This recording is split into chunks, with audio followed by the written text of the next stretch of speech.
So much. Thank you so much, guys, for joining us. And then I will I'll appeal to you to kindly help us to share this video wherever you may be watching us from. And then it's very important that you share this because all of my social media accounts, particularly Facebook, has all been disabled because of the incessant reports by the children of hate. There is a hashtag campaign that we have started. Hashtag children of hate. It is exactly to describe the evil generation that we are contending with. They have been so malicious in their way of life. They are criminally minded, and they are the people who destroy Nigeria. The problem the Nigerian nation has been faced with, virtually everything has been caused by the Igbo nation. So they are children of hate. That is the campaign that we have started. So you can help us to join forces with that. So whenever they are so insecure because they have no human capital.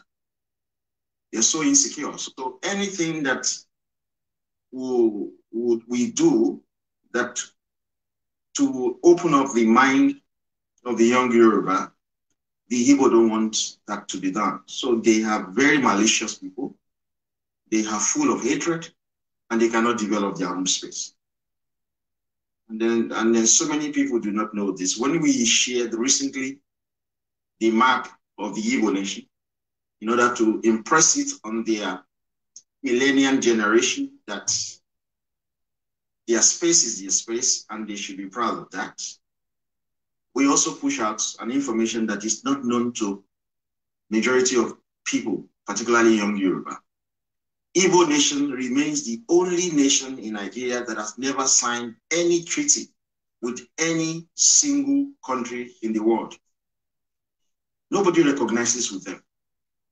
People who lack human capital are useless people. They are nuisance. The Yoruba, we signed treaty with the Portuguese. We signed treaty with the English. I don't like to call them British. The same thing is the Hausa Fulani. They signed treaty with the British. The Edo people, they signed treaty. The Ijaw people, they signed treaty with the British as well as with the Portuguese. The Ishakiri people, they did the same thing. Even Ogoni people, they did the same thing. Efiki Bibio people, they did the same thing. Only the Igbo has no treaty they have signed with any country whatsoever. They are not recognized because treaty is signed between two sovereign nations. We have been sovereign nation for a long time, the Yoruba people. That was why a book was written about the Yoruba nation, the 17 years in the Yoruba country, written in 1851, 63 years before the Berlin Conference, and almost 63 years before Nigeria was created, 33 years before the Berlin Conference. So you can never see one document signed by the Igbo nation with any other country in the world. Now, how did we get to know about this? You know that guy, Tony Nnamdi, who was running about the Lower Niger Delta Conference. He's an Igbo guy. He's doing this exactly the same thing that the IPOP people are doing under Nnamdi Kanu. He created a fictitious platform saying Lower Niger Congress so that Igbo and others can be in one union with others. So they were trying to steal the treaty signed by Shakiri, by the Ijaw, by the Ogoni, by the Efik Ibibio, saying that that is the treaty that the Igbo signed with the other countries. So those people said, no, you didn't sign any treaty. You don't have any relationship with anybody beyond yourself. So you see how the children of 8 behave. They are criminally minded. They destroy Nigeria. But today, I'm speaking in view of the election that will be coming up on Saturday. And then the Igbo, you're waiting for a sandbag. You will get, because you're scared about the word, kill. Right. I will be more drastic in this approach today. Because our parent generation acted very irresponsibly. So we want to change the course of history so that our own children can live a better life. So I will speak in respect of affirmative rights to vote and be voted for in Yorubaland. And then I'm speaking about this now because it has now become a recurring problem every 4 years. And we talk about these issues.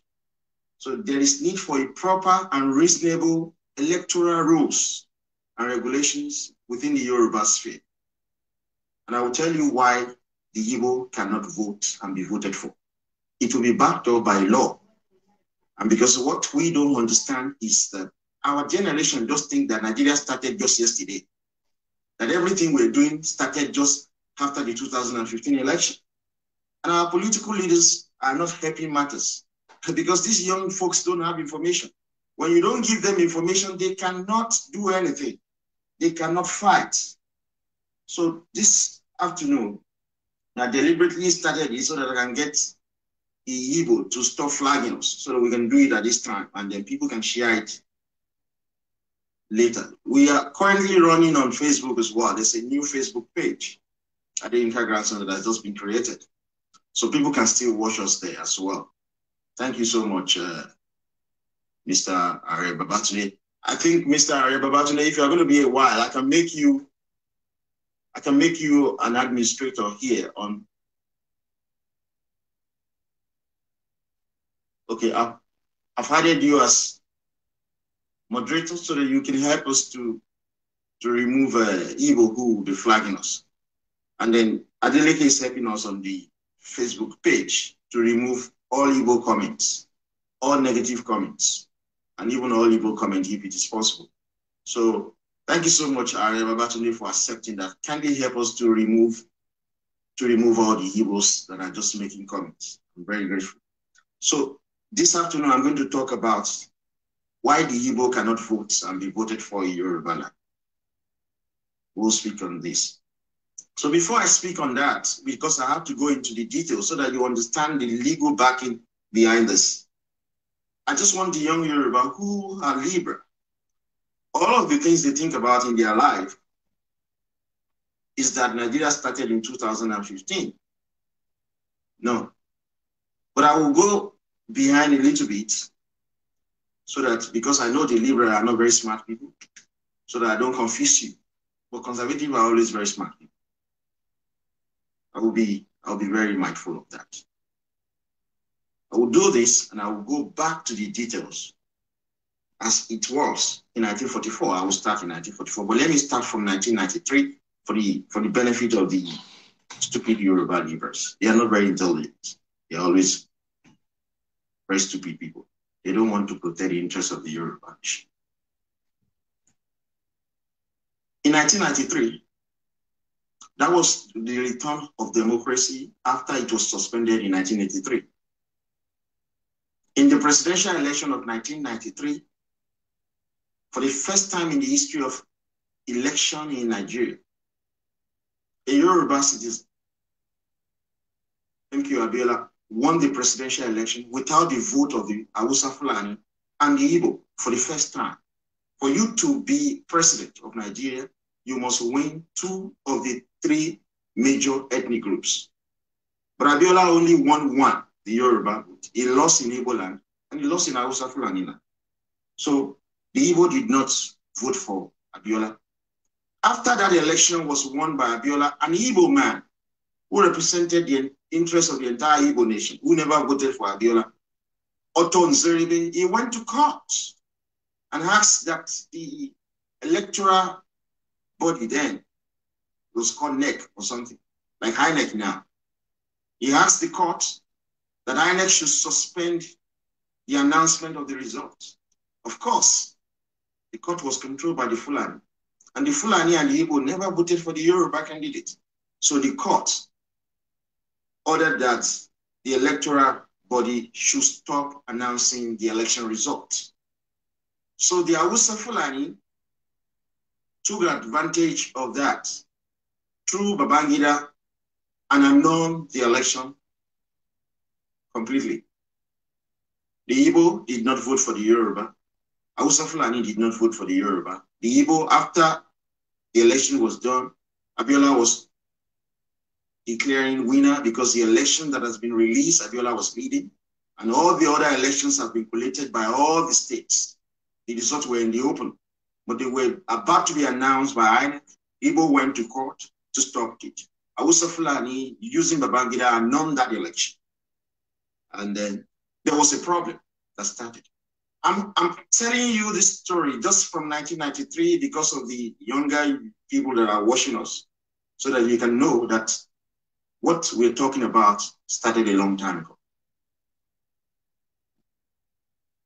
There was a big crisis then. We were all young.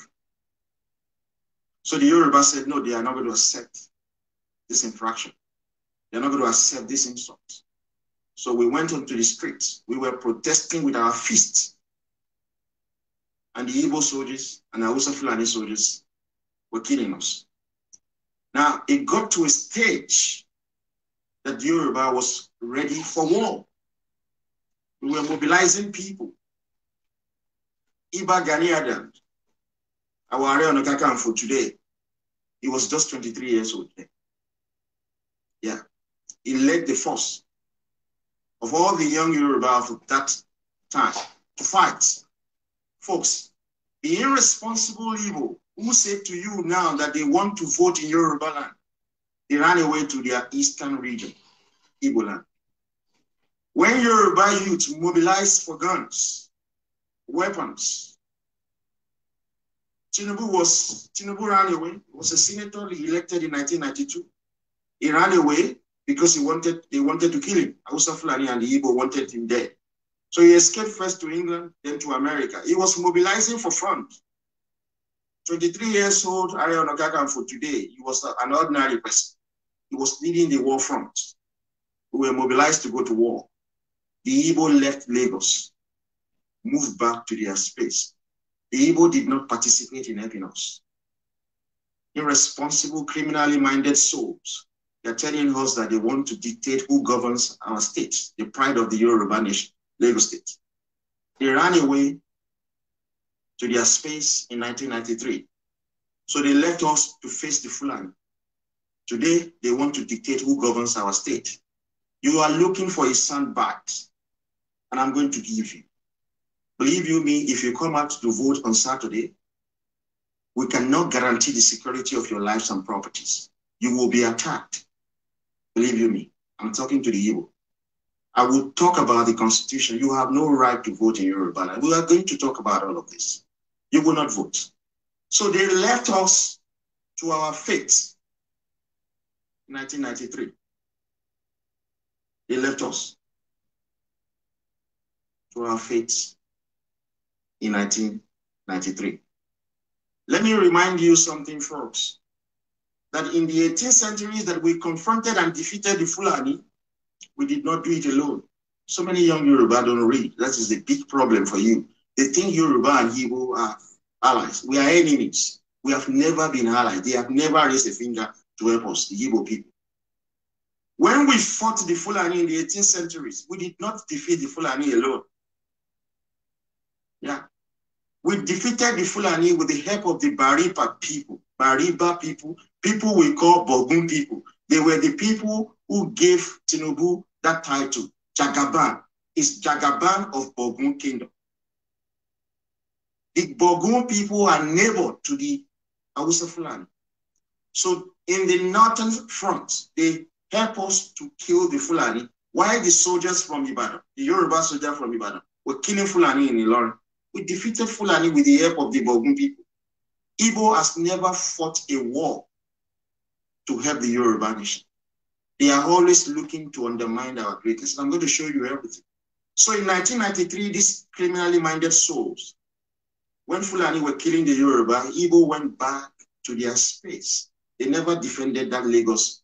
Today, they want to decide who will be our governor, who will slaughter you. That is what is going to happen. Believe you, that's what is going to happen. I'm going to speak on territorial expansion that led to the First World War, that led to the Second World War, that led to what happened in South Africa, what happened in Zimbabwe, what happened even in Kenya. Territorial expansion. Land. You want to vote today, you left in 1993. Folks, they left 1993 and came back in 1998. Between 1993 and 1998, that was the best period in Yorubaland or in Lagos. There was reduction in crimes, in all manners of crime, armed robbery, kidnapping, vandalism, prostitution, you name it, fake drug, fake products. Everything went down because the Igbo left. Nobody invited them back in 1998. They came back in 1998 after Abiola had been assassinated by the Awusa Fulani in conjunction with the English, with the support of the Democratic Party in America. They were the people who killed MK Abiola. So when there was stability, this criminally minded Igbo, they came back to Lagos. Today, they said to us that they would decide who govern our state. That is number one. I'm still going back. I'm just giving you a summary to go depth into details why they will not vote. And you cannot vote. We will not guarantee the security of your lives and properties. I said on Sunday that there will be a revenge attack for what you did to that OPC guy. You see the consequences the next day on Monday. You know, MC Oluoma and the rest of them, we have held meetings with Tinubu, and I'm speaking as the public face for the demand for Oduduwa Republic. I know the conversation they had with Tinubu, and that is that we will not allow you to vote again in Yorubaland. There is nothing Ohaneze Indigo can do. There is nothing the international community can do. I have studied the American Constitution, which was agreed between 1786 to 1789 in Paris, France. Yeah, by 4 people. The English, the French, the Dutch, and the Spanish. The Nigerian Constitution was written in London between 1957 and 1959. I'm still going to talk about that. Nobody subscribed to the bullshit 1999 Constitution that you Igbo are holding on to. If you look at the American Constitution, they have respect for Native Americans. Yeah. Yorubaland belongs to Yoruba people. It does not belong to Nigeria. That is what you don't know. And we will deal with you, Igbo. So you left in 1993. You came back in 1998. That was when armed robbery came up. Kidnapping went up. Everything went up. You never came with any wealth. You came to steal. When we had a problem, you left Lagos. You left Yorubaland. You went back to your stupid homeland, shit hell. It's not shit hole. Igbo land is shit hell, and you are children of hate. Thank you so much, Ari, for removing these guys. So that is number one. I'm just going a little bit, not too deep. If I started talking about 1944, liberals don't get it. They don't have the common sense to relate with simple things. But let us be elementary for the now. What happened in 1999? The Igbo returned in 1998, and in 1999, there was an election that was conducted across Nigeria. And in our own space, Yorubaland, we gave massive vote to one man, Chief Olufalaye, is the candidate of the Yoruba nation. Igbo voted massively for Obasanjo, and they made Obasanjo president. We don't like Obasanjo. We voted against it. Igbo voted for him. You see, he always antagonize our political interests. And they say, people who don't like us now say they want to vote in our own homeland. You will not vote. You will see. If you do not respect our rights as Yoruba, to do as we so desire in our space, the consequences is this, very clear. We will not guarantee the security of your life and your property. We will not guarantee it. You will not dictate to us in our space. Let us quickly went back to 2014. Majority of you have forgotten. Whenever a president of Nigeria is of Igbo extraction or the Igbo are in that government, they use the power of the presidency to want to dictate to the Yoruba nation. I will go back to what they've done. But let me remind you what they did in 2014. In 2014, the Igbo in Lagos, these are the criminally minded people who ran away in 1993 when there was likely to be a war between the Yoruba and the Hausa. They ran away to their sheep hell in Yorubaland. Now in 2014, wrote a public letter saying that they are 45% of the population of Lagos. I deny that. And I said that they were 65% of the population of Lagos State. Igbo are the majority in Lagos because of the unregulated movement of these people into our space. They want to conquer our land. They want to take our space from us. That is their intention. So they move like flies into our space. So in that public letter they wrote in 2014, because this stupid Jonathan was in power. He's a very stupid president. His people have been asking for resource control before Jonathan was born or when he was a teenager. He got there, he did not even do that for his people. But if a Fulani man is there, he will serve the interests of his own people. So Jonathan is a very foolish man. To return back Nigeria to regional government, he was dragging his feet. An idiot. Something his people have been clamoring for when he was a teenager. So in 2014, because the Igbo were part and parcel of the government of this stupid Jonathan, they wrote a public letter saying that they are 45% of the electorate in Lagos State and they want the position of the deputy governor. Criminally minded people. Have you ever seen the Irish claiming London with English? Have you ever seen the Scottish claiming London with English? Do you see the Welsh people leaving their home space to claim London with the English? The English, the Scottish, the Welsh, and the Northern Irish are in one country called the United Kingdom. You will never see any one of them laying claim to London because it belongs to the English. Hopelessly criminally minded Igbo. They wrote a public letter in 2014 saying that they want the position of the deputy governor. Igbo, you will suffer in Yorubaland. We will deal with you. You are a ruthless set of human beings. You are animals. You have no respect for ancestral rights of a people. You have no respect for people's culture. You have no respect for people's norms and value system. As a Yoruba citizen that I am, I would never be the Oba of Lagos, but I could be appointed an Oba in Akoko. I would never be the Oba of Lagos. But you wrote a public letter saying that you want the position of a deputy governor. You will face the consequences of your action. This and from now, you will not vote on Saturday. I can bet it with you. You will see what will happen to you. The security of your life and property shall not be guaranteed if you come out to vote on Saturday. It is our election. It has to be decided by the Yoruba people. It has to. So that was what they did in 2014. What gave them the confidence to issue such a letter? It is because of the Jonathan presidency, which they control. They control everything under Jonathan. The police was under them. The military was under them. Petroleum was under them. Finance was under them. CBN, everything they control under Jonathan. Can they dare to write a letter to the Benin people that they want the position of the deputy governor of Edo State? Would they try it and write a letter to the people in Kano that they desire the deputy governor of Kano State? They cannot, because these people that I've mentioned will slaughter them. They believe that Yoruba cannot do anything. But things have changed. My generation is more ruthless than my parent generation. We will slaughter you. There's nothing that will happen. We are fighting to defend our homeland. This is what caused the First World War. You know what happened?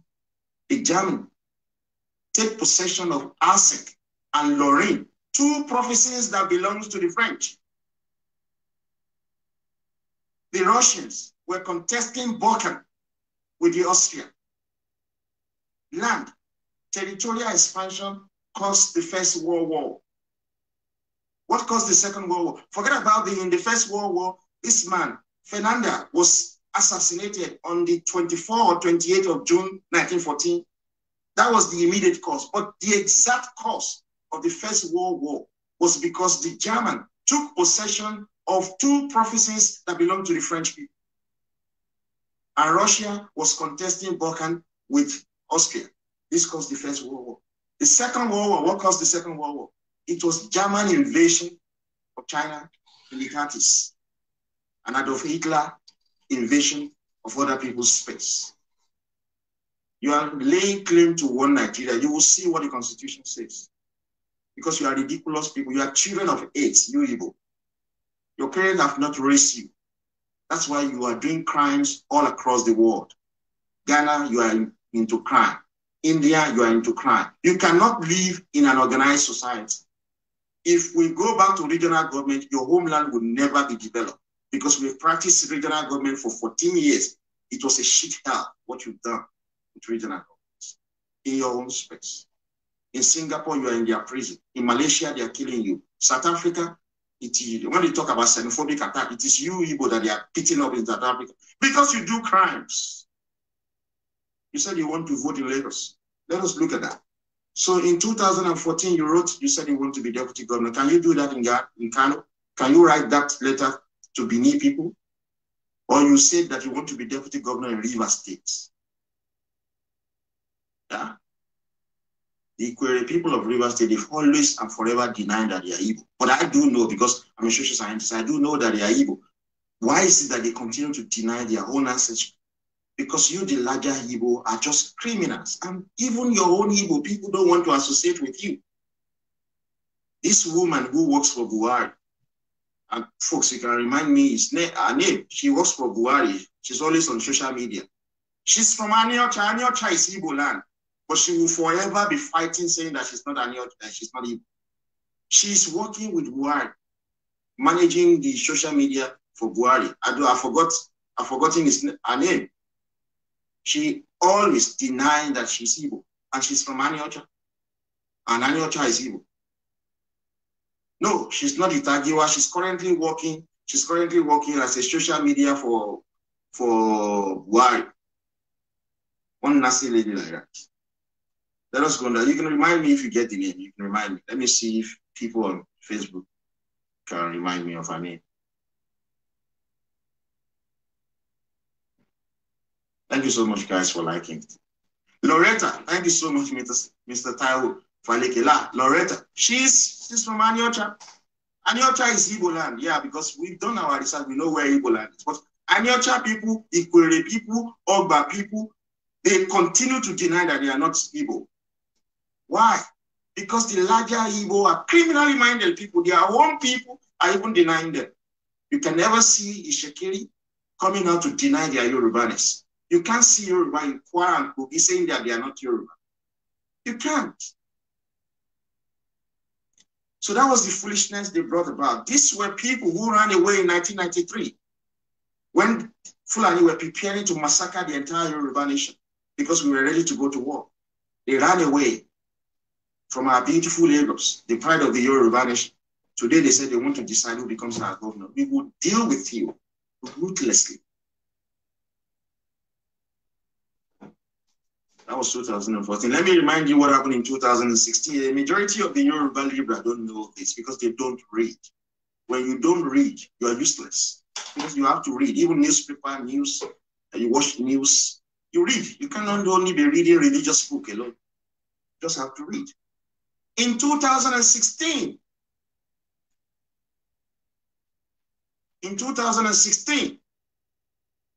the beautiful wife of Asiwaju Bola Ahmed Tinubu, Remi Tinubu, I respect that woman so much. She's a very beautiful woman. I'm very, very committed. You know, women do shit. But she stood behind her husband. These are the kind of women that we should praise. She moved a motion in 2016. I don't like that motion because it's insulting to the Yoruba nation. She moved a motion that 1% of the value added tax collected in Lagos be reinvested back into the Lagos economy. She said that, look, the Lagos state cannot be generating so much wealth, and federal government is taking every kobo from Lagos state and moving to Abuja and sharing the same with others. She said, no, this is wrong. It is not a system that we subscribe to. So she said, if the federal government cannot even give the Lagos state all, give Lagos state 1% of their VAT. 1%, which I found very insulting. Under regional government, we were controlling all the taxes by ourselves.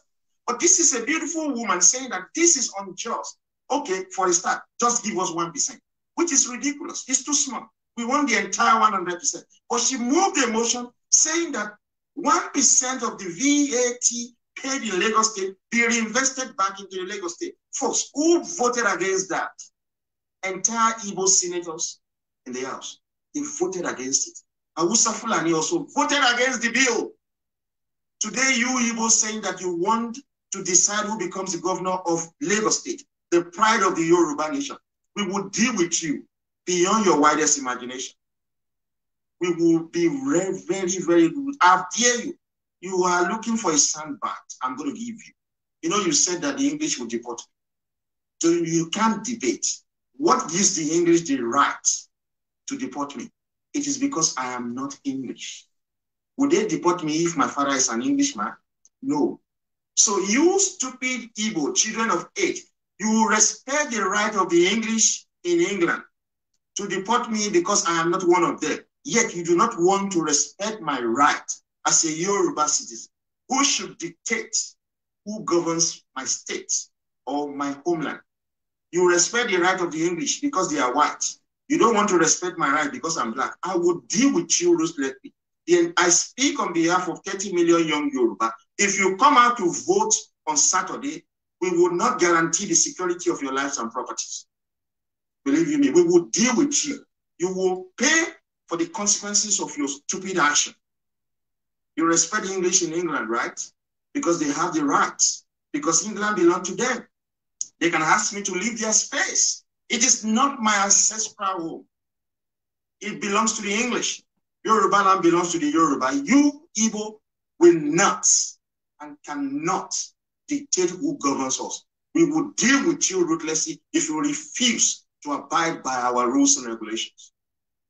So in 2016, Remi Tinubu, a senator, moved that motion, asking for as little mustard seed, just 1% of the VAT generated in Lagos State to be reinvested back into the Lagos State. For the Lagos State development, how can you take money from our space and our people are suffering? She moved that motion at the National Assembly. Every Igbo senator known voted against that bill. Every Awusa Fulani senator voted against that bill.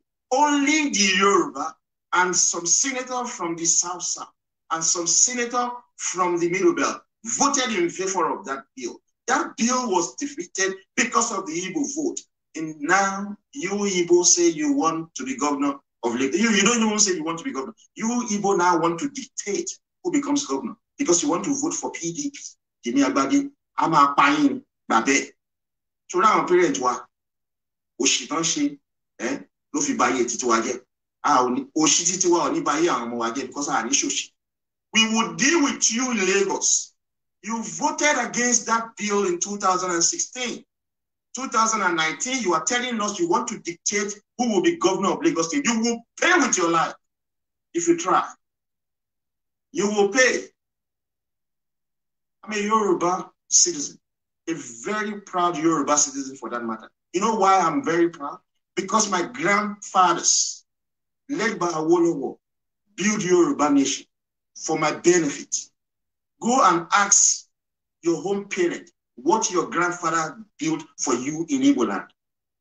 England, in English, are benefiting it because of what their ancestors have done to make England great. That is why Yoruba who are living in England, we are living miserable life because our ancestors have not done anything to make England great. So that is why you Igbo, you can tell bullshit about UK. Some people were sending me messages saying that the UK said that anybody that incites violence in social media will be deported. Idiots. We want to expel English from Yorubaland. You don't know we have wealth. How many English are living in Igbo land? How many Germans do you see in Igbo land? How many French do you see in Igbo land? How many Americans do you see in Igbo land? How many foreigners are living in your space? Nobody wants to live in shit hell. Nobody's living in your space. More than 27,000 English are living in Yorubaland. You think English are doing me a favor because I live in England? You think they are doing me a favor? We do shit job in England. The English who are living in Yorubaland have no brain. They are inferior. They don't even go to university. We will expel them. It is our homeland. They can expel me from their country. I have the same right. The Yoruba nation has the same right to expel the English. The English businesses in Yorubaland are not doing us a favor. They are making profits. But you cannot debate. Telling me, do you think with the wealth in Yorubaland, with the wealth, Apapa wealth is generating 6 trillion. 1% of that, you know how many billion it is. 10% of that, you know how many billion it is. If we take our port back, you think I don't have the qualification to be the managing director of that port? Do you know how much salary I will get? Can I ever get that in England? Igbo, you have no common sense. You even have no sense of history. That is why you are children of 8. So folks, that is the hashtag we're giving them. Children, hashtag children of 8. That is who the Igbo are. So their senators voted against that bill. It was a motion. She moved the motion. That bill was not passed because Igbo voted against it. They now want to influence who will be governor of Lagos State. People who hate us. You cannot vote on Saturday. You will see. Try and come out to vote. You don't know that this game has changed. You don't know. The awareness is so much. You will not vote on Saturday. If you do, we cannot guarantee the security of your lives and properties. It is our space. You must respect us. Folks, that was 2016. In 2018, the liberals don't have common sense, so we have to remind them. Just last year, in the State Assembly, Lagos State Assembly, realized the fact that our language is dying. And they passed a bill saying that you must have at least a credit in Yoruba language before you can attend our university, because that is our language. Why should I be speaking English, a language that belongs to others, and we are keeping their own language? Look across the 50 countries, across the European nation, 50 countries, they all speak their indigenous language. So why should I speak English? France, French, Germany, they speak German. You go to Latvia, they have their language. You go to Bulgaria, they have their language. You go to Russia, they have their language. You go to Belgium, they have their language. Everybody has their language. Why should we be speaking English? No, I'm asking you, Igbo, hopeless people, children of 8. So this Yoruba member of the Lagos State House of Assembly passed a bill that for you to go to our university, you must have credit in Yoruba language. Folks, who took them to court? The criminally minded Igbo. These guys have enormous power. They took the state to court, saying that they don't want to speak Yoruba language. Edo people did not take us to court. Igala people did not take us to court. Hausa Fulani did not take the case to court. Kanuri people did not take the case to court. Ijaw people did not take the case to court. Igbo took the case. We are going to deal with you. I'm repeating because I'm looking for the soundbite. You said you are going to report me to the police. You know, I don't like the police in England. You know, they beat me or they assaulted me. You know, they fracture, they broke my lower high socket, they fractured my lower lips. You know, they did that. I'm fucking ready for them anyway. They will tell me how they will come to my house and they say, we are arresting you because people reported. You are crazy, Igbo. You are crazy because you are children of 8. You don't want the truth. What gives you the power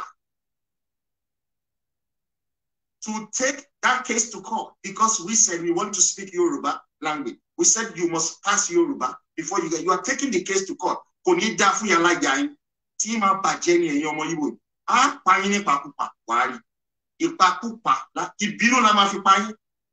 is the boldness to have? Today you want to decide who governs us. We voted people into power in Lagos State House of Assembly. They passed a law that Yoruba language must be the language of choice before you go to our university or any of our tertiary institutions. Then you took the case to court, you Igbo. So we cannot even protect our own civilization anymore. We cannot even protect our own language anymore. So you want our language and our culture, our norms and value system to die so that we can be useless, so that the generation that is coming before us can be enslaved by you. We will deal with you now, right from now. Right from now. You will not vote. I'm going to talk about the constitution you hold so dear. This is what you shout. This is what you do. Hey, 1999 constitution. We're going to talk about it if we have the time. You are not going to vote on Saturday. Igbo, you will not vote. You want to vote for the Libra PDP, right? I challenge you to come to the polling booths. I challenge you. Come. You want to dictate for the Yoruba nation.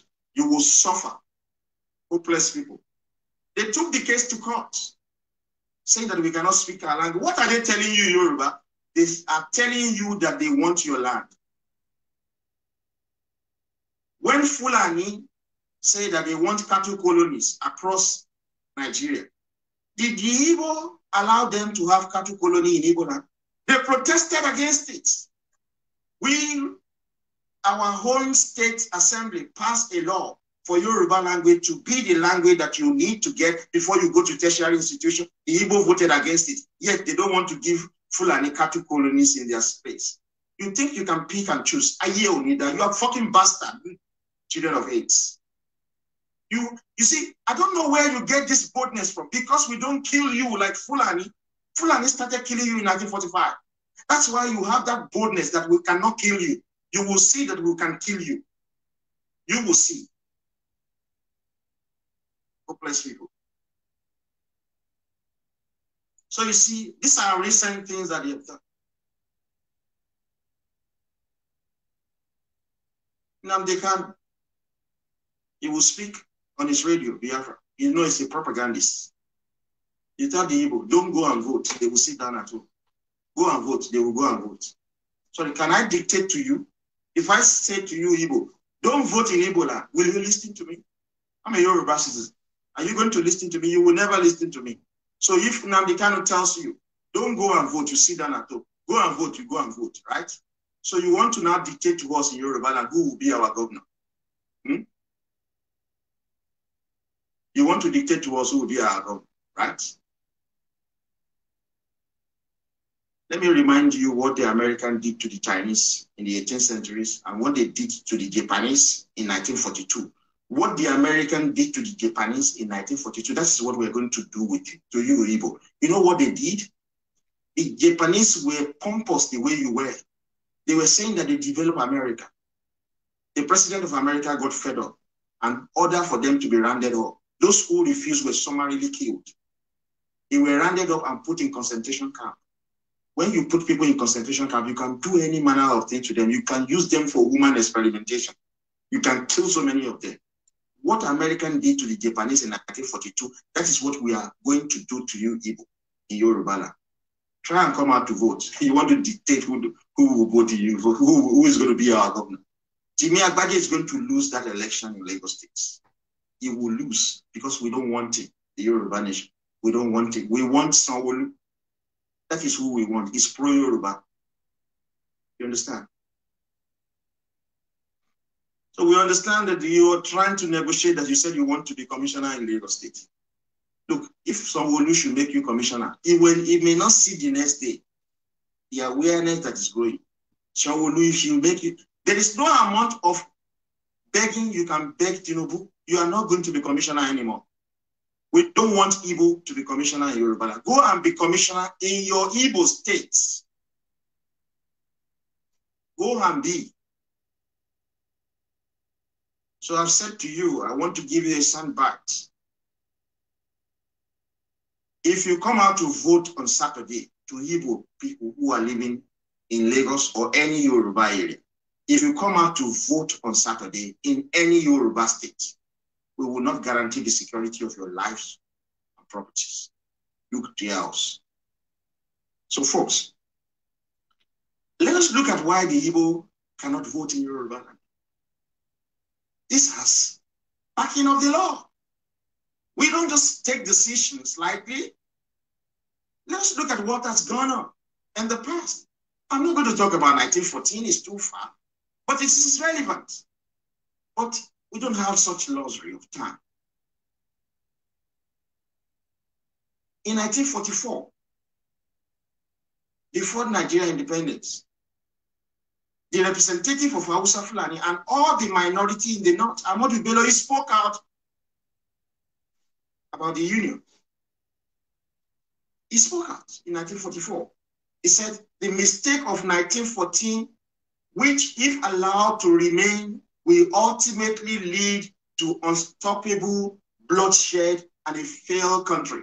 1944. Ahmadu Bello was a Fulani man. He represented the interests of the Hausa Fulani and all the minorities in the northern Nigeria. Who are this minority? The Kanuri, the Junkun, the Tiv, the Nube. He represented their interests. So in 1944, he raised an issue. He said that the amalgamation of Nigeria in 1914 was a big mistake. That if we allow this to go on, it will lead to bloodshed and a failed state. What are you experiencing since? What are you experiencing? During 1993, OPC was there fighting. Fulani were killing us. After OPC, you have Masop, killing. After Masop, you have Mend, killing. After Mend, you have Boko Haram, killing. Is Nigeria not a failed state now? It's a failed state.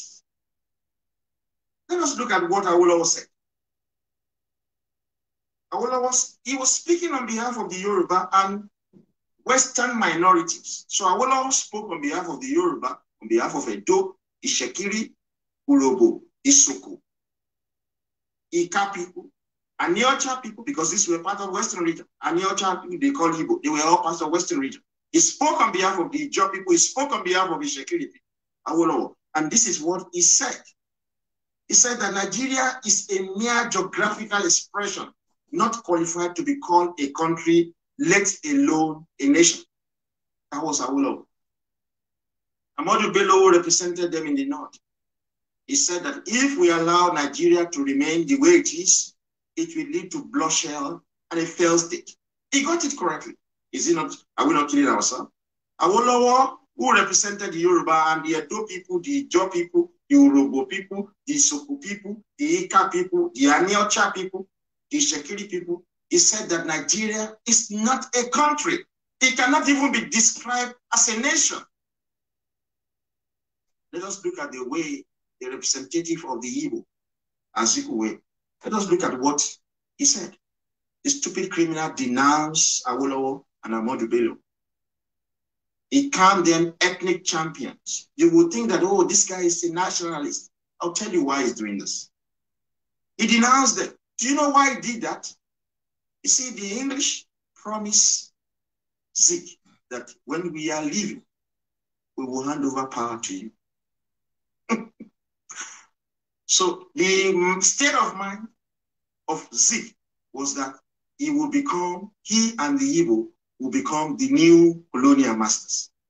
But why the English, very cunning people, why they were saying that to Zeke, they were also speaking to Ahmadu Bello, saying, when we are leaving, we're going to hand over to you. But regardless of that, Ahmadu Bello was only interested in the north. Believe you me, he was only interested in the north. It was Zeke who was interested to colonize everybody.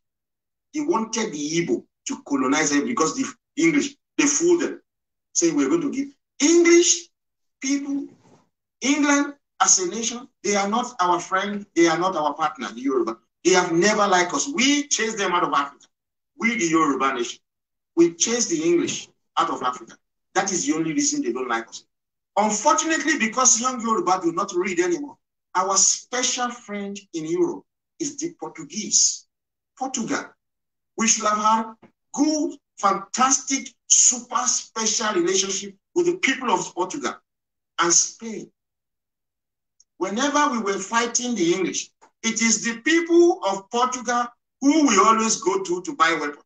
But they have never said to us that because English are white-skinned as them, that they will not sell us weapons. They sell us weapons to deal with the English. They are our friend. English don't like you, Yoruba. Don't be stupid. You have to observe what is going on.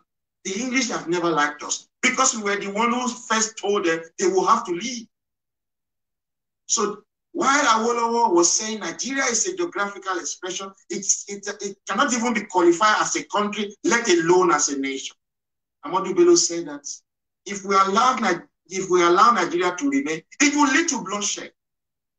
Igbo by Zik was saying, no, let us forget our unity, let us forget about our differences, because the English told him, I'm going to give you power. You're going to rule over all of these people. That was what was disturbing his state of mind.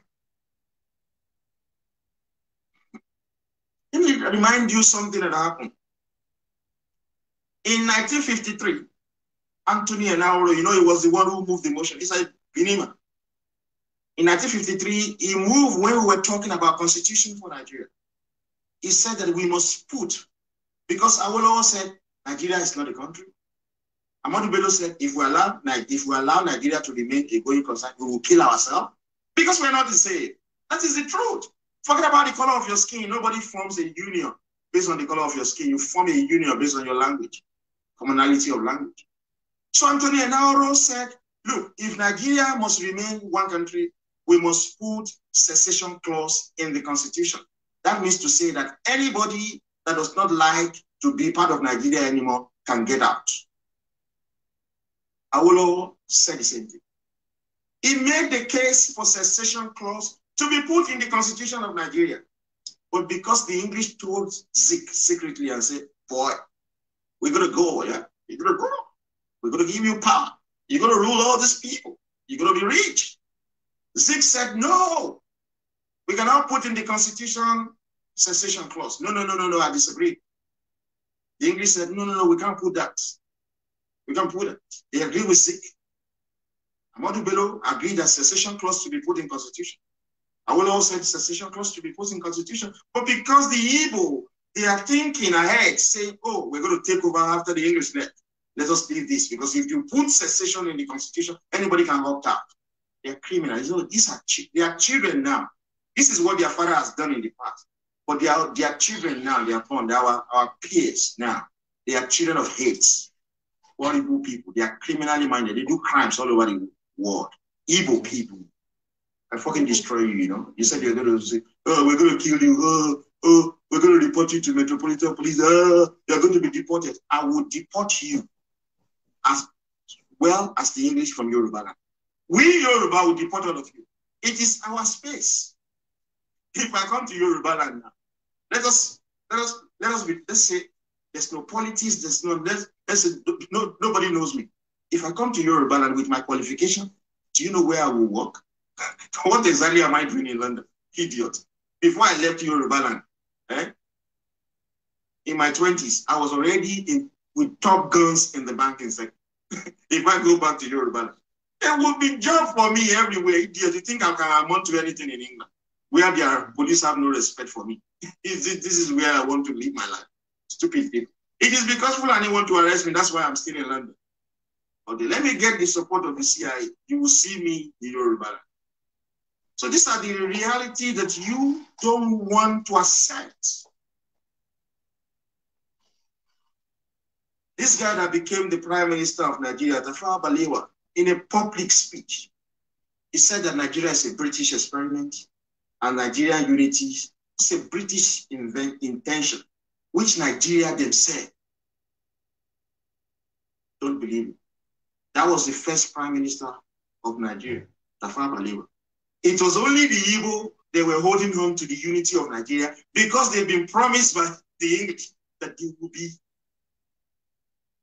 handed over to. So when there was negotiation, you know, when we conducted election in 1959, there was no clear winner. There were three parties: the Yoruba party, the Igbo party, and the Hausa Fulani party. The Igbo party was funded by Yoruba, so Igbo hijacked that party. A lot of Yoruba voted for that party, NCNC. That was why it was the first party. It has the most popular votes. The second party was Yoruba Party, Action Group. And the third party was Hausa Fulani Party. That was how they won. English went to Zik and said, Zik, you know what? Form a coalition government with this Hausa Fulani. Let them be prime minister for one term. Then after that, you will take over. You get it? You will take over. The English were brainwashing the Igbo.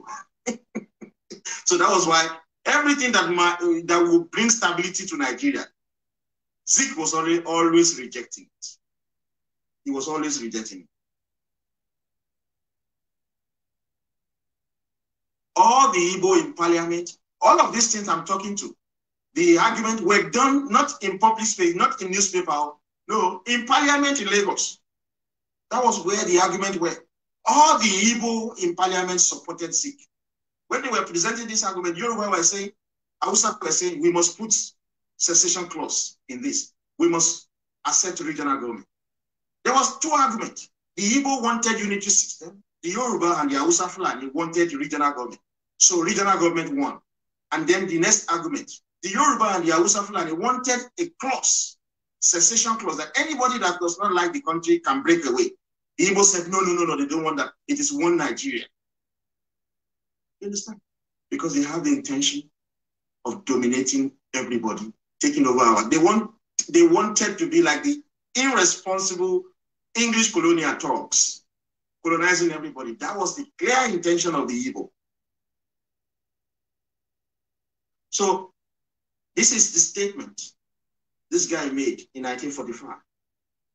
He said, from all indications, the God of Igbos have destined us to rule the whole of Africa. That was what Nnamdi Azikiwe said. What do you have now? In Ambikano, he's claiming other people's land. I've been watching one Yoruba woman, Ellen. She lives in Spain. She's been disorganizing the Igbo in recent time. That was the exact thing Nnamdi Kanu is doing. They want to appropriate other people. The woman she was speaking for the Yoruba people, saying that she confronted Nnamdi Kanu and said, Yoruba will never be part of your view. They have never been proud of their own territory. They have never been proud of their own territory. Another Nnamdi is running the Lower Niger Congress. That was the guy you were sharing all his video. And a lot of people said, oh, I think this guy agrees with you on a number of things. Yes. The fact that he agrees with me on a number of things doesn't mean that he's speaking the truth. He should be proud of supporting Igbo nation or Igbo region, not Lower Niger Congress, putting people who are not the same together. That was a statement of Nnamdi Kanu in 1945. Now let us look at the statement of Oscar Oyema. He said, it is getting clearer each day that Igbo domination of Nigeria is just a question of time. Oscar Oyema, that was 1949. That was their clear intention, because the English, you know, why the English went to Zik and promised them to rule Nigeria? Because Yoruba moved the motion. The first person that started, I'll give you a small summary. In 1802, the Yoruba paid taxes to build public toilet. There was no toilet in Yorubaland as at 1802. So the colonial Turks, the English, they now tax everybody. That's okay. We must build public toilet for you. So we paid tax because people were sick, because there was open defecation everywhere. So to build public toilet, it will reduce sickness that was being called diarrhea and everything. The Yoruba paid the taxes. Horrible English. They stole the taxes to go and build private toilet in their own home. Who led the fight? Olayinka Abatmacaulay. He was a lawyer. He sued the English. The case went to court up to the Privy Council in London, and we won. Again in 1925-26, the English said they need to tax the Yoruba to build Iju water works. Elegushi of Eleku. It wasn't called Oba of Lagos. Elegushi of Eleku. Eshubayi rather, Eshubayi of Eleku. He protested, saying that Yoruba should not pay taxes. And the English asked him, why? He said, you are always using our taxes to build England. We are not going to accept it. The English dethroned that man. Olayinka Abatmacaulay came fought for him, took the case to the Previous Council again, and won. Previous Council in London, by the way, and won. So the English now realize that, look, Yoruba, you are too smart for us. Because we see ourselves as the same. I've never seen English as superior to me, even though I have to live in London. They are very pompous and very proud because their own ancestors have built London for them, England for them. So they are very pompous. I'm very proud too, because my own ancestors have built Yorubaland for me. There's nothing for me to do in England. I'm doing shit job for them. Why should I, when my own ancestors too have built Yorubaland? So they've seen that Yoruba are too smart. We Yoruba, we don't see English as superior to us. So that was why they approached Zik, and they were speaking to him and said, look, all these Yoruba people you see, we will make you to rule over them. When it comes, that's why we will deal with the English in Yoruba. You see, people will say, oh, English, we're going to make sure that English deport you, idiot. I will live a better life in Yoruba land than I'm living currently in London. Yeah, that is the truth. Because London is not my ancestral homeland. Because of my skin color, if I show my face, they see my CV, they see me in person, they discriminate against me. It has nothing to do with racism. Because no father would deny his own child opportunities and give another child opportunities. No. So English are not racist. They are only teaching us self-preservation. And that is what we want to practice in Yorubaland too. Everything in Yorubaland must be for the interest of the Yoruba nation first and foremost. That is why you, Igbo, you will not vote on Saturday. You dare to vote on Saturday, believe you me, you cannot guarantee the security of your lives and properties. So these were some of the things that the Igbo were doing. These were what they were doing. I'm talking about why the Igbo cannot vote. So you need to know the background, because this is backed by the Constitution. A number of people do not know. Igbo has no affirmative right to vote in Yorubaland. Believe me, they don't have it. In our own Constitution, when I was trying to read the Constitution of Western Nigeria, which is Yoruba Constitution, it's different from the Igbo Constitution. There's something that attracted me to that Constitution when I was reading it. That's a beautiful Constitution. You know, it says that the Premier of the Western region can be in office at the pleasure of the Governor General. Who was the Governor General then? Oni of Ife. So if Oni of Ife is happy with you, you will be in office as the Premier. If Oni of Ife is not happy with you, he can remove you the next day. Beautiful.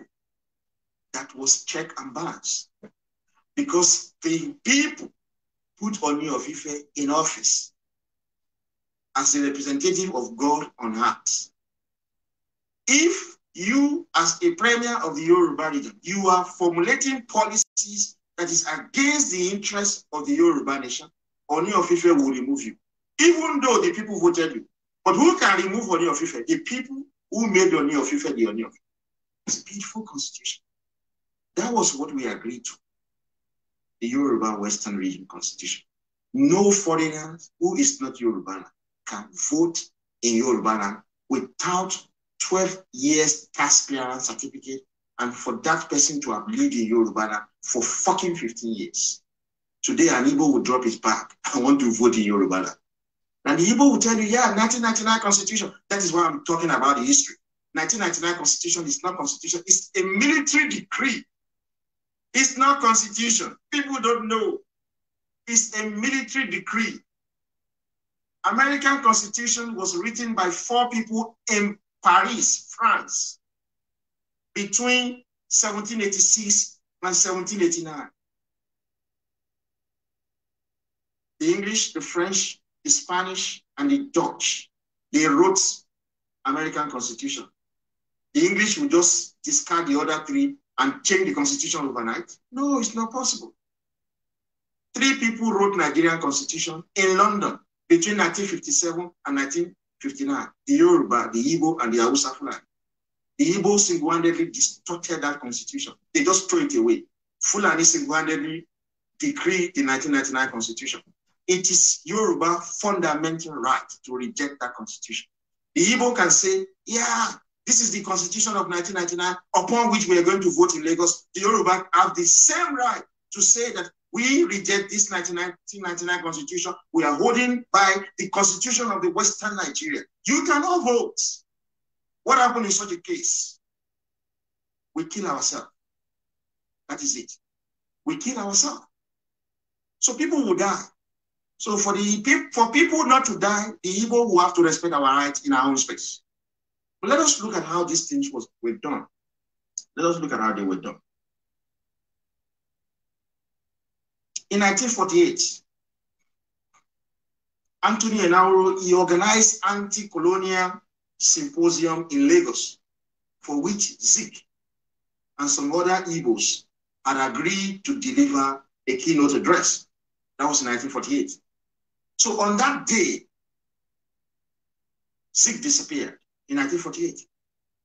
Anthony Enahoro was part of the NCNC party. You know, Awolowo was part of the NCNC party. Awolowo left that party because Zik turned it into Igbo party in 1949. So Zik was to address the speech, but Zik then disappeared on that day. The English said to Zik, don't go, because the seminar was against the English. We were asking the English to leave in 1948.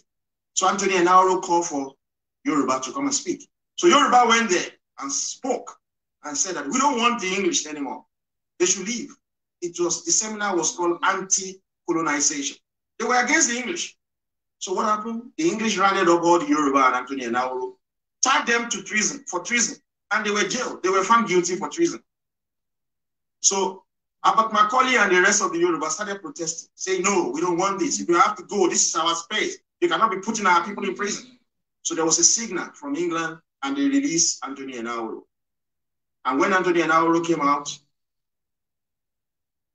he heard that Zik went onto the radio and gave a speech saying that Anthony Enahoro and other Yoruba are experiencing youthful exuberance. Anthony Enahoro felt disappointed. Anthony Enahoro was younger than Zik. Zik was elderly then, was older than them. Anthony Enahoro felt so disappointed that this is the man that we are looking up to. We don't want the English. We want them to leave our space. So we ask you to come and give an address. You ran away. We were all arrested and charged for treason and locked up in prison. You went onto the radio and denouncing us, saying that we are experiencing youthful exuberance. Because of that, Anthony Enahoro left the NCNC and went to join Awolowo in Egbe Omo Oduduwa. That eventually became Action Group. These are facts that young Yoruba do not know. Igbo are criminally minded people. From their ancestor to this present children of 8, they are all the same. It is embedded in them. It is in their blood. It is in their DNA. They are criminals. So Zik did not only, Anthony Enahoro did not end there. How did I get this information? Anthony Enahoro wrote a book. The title of the book was Nnamdi Azikiwe, Sinner of Saints. Yeah, that was from the book that we read, and we found out this. So you can go and get the book for you to know the state of mind of the Igbo. The English promised Zik that they are going to hand over power of Nigeria to the Igbo so that the Igbo can be our new colonial masters. Based on that, Zik was an informant to the English. But English they were playing there. Why the English were promising Igbo the power, they were also promising Fulani the power. The English don't like us. We know. We don't like them too. That is a fact. We, Yoruba, we are not friends. We are not partner to the English. They hate us because we don't see them as superior to us. That's why my generation changed the word colonial master to colonial talks. They were talks. So Zik, in that book written by Anthony Enahoro, Nnamdi Azikiwe, Sinner of Saints, they exposed Zik as a criminal, that nobody should flow with him. That was what the book were. So in anger, we want to reign here. In anger, Anthony Enahoro left the party and joined Awolowo. So in 1957, all federal constitutional democratically elected representatives across the regions Now, what happened was that after the election of 1957, we were supposed to write the Constitution. So the Hausa Fulani sent representative to London. The Yoruba, we sent representative to London. The Igbo, they sent representative to London. So all of these representatives paid for by the respective regions. We paid for their hotel, we paid for their upkeep. They were to sit down in London and write the Constitution for Nigeria. Because in 1944, Ahmadu Bello said, Nigeria will not work because we're different people. Awolowo said, Nigeria cannot work because we're not the same. Zik said, yeah, we will manage it because Zik has been promised to be the new colonial masters. Then in 1957, we all agreed that, okay, if Nigeria must become one country, let us write the constitution for that country. You cannot just be a country without constitution. So we now sent our representative to London to sit down there and fashion out the constitution, folks. What did they produce? The constitution they produced was based on parliamentary system along ethnic, linguistic, regional government. And the constitution says that amendment to that constitution will be done by democratic means only. That means you cannot change that constitution by any other means other than democratic means. That constitution is still binding till today. It is the right of the Igbo to say that they are holding on to the 1999 constitution that was written by the Fulani. It is their right. It is the right of the 30 million young Yoruba to say that the constitution that was written in London, which became operational on the 1st of October 1960, which was amended in 1963 by the National Assembly of Nigeria, that is the constitution that we are holding today. Now, the point is this. The Igbo has the right to say, we are going to vote on the basis of the 1999 constitution. The young Yoruba, you also have the right to say, you cannot vote on the basis of the 1963 constitution. What happened in such an instance? We'll fight, and whoever wins carries the day. So, Igbo, if you come out on Saturday to say you want to vote, we will kill you. That is it. We are going to fight you. You cannot vote because the 1999 constitution was never agreed to by Nigerians. It was written by the Fulani. It is not binding on us. We'll speak more on that. I will speak more on that. Why it is not binding on us. So you see, after the constitution was written between 1957 and 1959, we all agree that this is the constitution. Don't forget, American Constitution was written between 1786 to 1789 in Paris, France. It is not unique that we wrote our own constitution in London. American Constitution was written in Paris, in France. We wrote our own constitution in London, England. And that is constitution is binding. We reject the 1999 constitution. We're not going to accept it because it does not favor the Yoruba nation. It was not what our grandparents accepted in 1957 to 1959. So when we have done that constitution, then we became an independent nation from the English colonial talks, you understand? So our first chief of army staff, or they call it DOC, General Commanding, whatever they call it, that is the head of the army, was Aguiyi Ironsi. Because people don't know law. I've taken the police to court in this country. They're shit, I don't like it. And then we have to argue. While we were arguing one of the case, the police said I was fighting them. That I didn't listen to them. And I said to them, look, and I said when I was being cross-examined, I said, no, that was a lie. When my lawyer was asking me a question, my lawyer asked me, Mr. Adeyinka, where were you arrested? And I said, I was arrested inside the police station. What led you to come to the police station? I said that I've got a problem and I came to report to the police to help me with the problem. And my lawyer said, then asked me, what happened after that? Then the police said they wanted my phone. And I said that I won't give them my phone unless they can produce a warrant to obtain my phone. And then my lawyer then asked me, what happened after that? And I said, I put my phone in my pocket and the police officer slapped me twice in my face. And what happened after that? And I said, I tried to defend myself. And they started beating me. His other colleague joined him. and they beat me, they broke my eye socket, they fractured my lower lips. And then what happened? He was asking me, it's my lawyer. He was asking me, then what happened? I said, they dragged me on the floor, dragged me to the custody sergeant, blood was everywhere, blood was coming out from my nose and everything. And then when the custody sergeant saw me, he said, what happened? And I explained to the custody sergeant that I came for help and these idiots were beating me. And then he then went on and said, what happened? I said, they then locked me up. I was interviewed under caution. And during the process of the interview, they showed me a letter that I said that I'm going to go and fight somebody if I'm granted a bail. And then my lawyer then said to me, what happened there? And I said, oh, you're lying. You're trying to outsmart me. You think you can outsmart me. Then I want the CCTV of my arrest.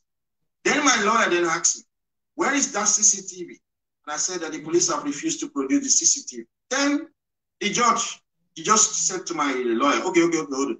He just went to the prosecution counsel. He said, sorry, where is the CCTV of his arrest? And then the prosecution counsel said, oh, he went through some paper and said, my lord, he didn't ask for the CCTV. So my lawyer quickly showed a document.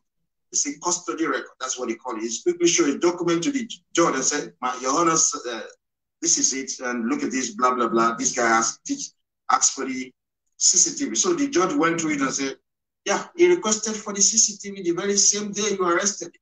So where is that CCTV? And the prosecution counsel went through a paperwork and said, oh, your honor, it happened some 3 months ago and the CCTV has been deleted.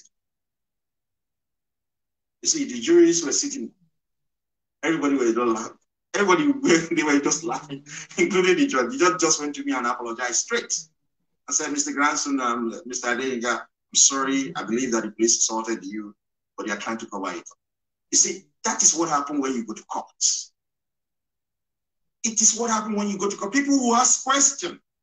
The judge who asks questions. How can 3 people decided on a constitution? Constitution they wrote for 3 years, and they all agree that we are going to practice parliamentary system under regional government. And one of the 3 decided to turn the constitution and discard the constitution and say that this is a new constitution that we are going to write. No judge will give you victory, Igbo. You destroy Nigeria. You believe you have the right to hold on to the 1999 constitution. I have the same right to hold on to the 1963 constitution as amended. You cannot vote. So if you come out on Saturday to vote, we will attack you. Let us take this case to court because this case needs to be tested in court. We will attack you because we are saying that we reject the 1999 constitution. You cannot come into our space and dominate us. That is how the court of law works. But because these Igbo are children of 8, nobody has put it in their brain that things should be normalized. Where you don't have normal situation, that is when we start killing ourselves. You cannot vote under regional government. You will only vote if you can present 12 years tax clearance certificate as a non-Yoruba. You will only vote if you have lived in Yorubaland for 15 years. For 15 years, you don't know how cases work. Somebody stood on the line, McDonald. I got to know this guy when the police remanded me in custody. He went to McDonald with his girlfriend, and they stood on the line to buy burger. An idiot just came and jumped in front of the queue. And the guy said, excuse me, there's a queue, you have to go back. The guy just slapped the guy, bua. And the guy who was standing with his girlfriend just gave him one single blow, down. And the guy staggered on, hit his head on the wall, and he died instantly, believe you me. So this guy was arrested and remanded in custody. So I met him when I was remanded in custody. And when I said to the people that, look, I went to the police for help, people don't believe me. I said, why? And you ended up here? I said, yeah, I ended up here. Because the guy I was talking to is an English guy. And you ended up here? I said, yeah, because I know, I'm not English, so I know the system. Don't worry about it. But what happened? Before I left that custody, the guy won in court. He was charged for murder. He won. We need to tell these children of hate that this needs to be normalized. The guy won in court. Self-defense. So when we say that you cannot vote, and you are telling us that you will vote and try to decide who becomes our governor, we will fight and people will die. Because you cannot come from Umaya, you cannot come from Abia, you cannot come from Anambra and your shit hellhole to say you must dictate to me who will rule Lagos. You must be stupid. I will kill you. When we go to court, we will win. You listen to stupid propagandists in Amdekano for you not to vote, and you sat at home. Then, 24 hours to the election, he says you should go and vote, and you are on the queue, you are voting. You are listening to his instruction because he's one of you. We are asking you that you cannot dictate who becomes our governor in any space in Yorubaland. If you try to do that, we will kill you. That is the implication of what you don't know. You don't know anything under the law. You cannot take people's space from them. You cannot. They will fight you and you will die. After we've written that constitution, agreeing to regional system of government based on parliamentary system, when this man, Aguiyi-Ironsi, was sworn in as the chief of army staff, he stood before the world and said, "Hi, Aguiyi-Ironsi, blah, blah, blah. I would defend this constitution." That is what he said. He stood because he was sworn in by the prime minister. He said he would defend the constitution that we all agreed to between 1957 and 1959. The constitution became operational on the 1st of October 1960. Aguiyi-Ironsi, who was the chief of the army, he was sworn in saying that I will protect this constitution. For 6 years after this guy took that oath, he turned that constitution. That is an illegality. That constitution says that before you can change that constitution, it must be agreed to by democratically elected representative of the people. Stupid Igbo man, Aguiyi-Ironsi, turned that constitution. You Igbo, you are telling me today that you are holding on to that 1993 constitution. We are holding on to that constitution that was turned by you Igbo. That is the basis upon which anybody can lay claim to say they want to vote and be voted for in Yorubaland. Without that constitution, you cannot vote.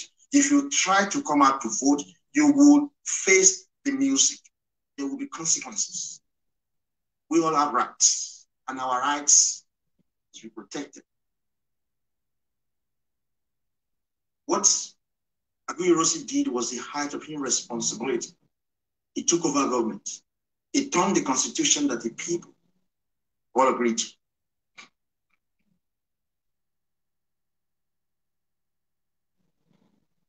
He turned our constitution. Today, people will open their mouth and say, so if we go to court, if we kill you, we take the case to court. You see, I'm even, we had a section in our meeting, Young Yoruba for Freedom. We actually want to encourage you to file a lawsuit against me in London so that we can track out some things. Yeah, you understand? So we can track it out. You are the #1 enemy of the Yoruba nation. When we deal with you, we are going to deal with the Fulani, and we're going to deal with the English so that the Fulani can get the music, because we're going to undermine English businesses across Yoruba. Because the English are not our friend. They are supporting Fulani, yet they are not making any profit from Fulani land. They are making so much profit from Yoruba land, yet they don't respect us because we ask them to leave our space. So for that, they are always supporting other people to undermine us. We are going to undermine their businesses across Yoruba. Let us test some of this case in court. You understand? That's how court system works. They will listen to you for your actions. People don't just make actions. You frustrate a set of people, they will react violently to you. So it was Aguiyi-Ironsi coup, because it's Igbo coup, that destroyed Nigeria. It reversed every progress we've made. It turned our own constitution. If you look at his speech, I have it, I've read it. He said, the constitution of Western Nigeria, suspended. Constitution of Eastern Nigeria, suspended. Parliamentary system, suspended. Constitution of Northern Nigeria, suspended. Nigeria Constitution, suspended. It just came up with unity system. So 2019, because my grandparents, led by Awolowo, because they couldn't get back regional government, you think my generation will not get it back? You think my generation will not get it back? Let me say something to the Igbo that you don't know. You know, you had the English so well. The English who enslaved my parents' generation, they are not with us. No, they have died. The present English, they are not superior to us. You think they will enslave us, right? The people who took Hong Kong, the English who took Hong Kong from the Chinese, they are no longer with us. They've all died. The generation of the Chinese who took back their Hong Kong were new generation. So those of us who are speaking now, we are the latest generation of the Yoruba. We are not like our parents. We are very, very good. We want to fight. We want to fight and kill to defend Yoruba civilization. Because you've pushed us to the wall. You've pushed us to the wall. You've taken over our space. And if we do nothing, nothing will be done.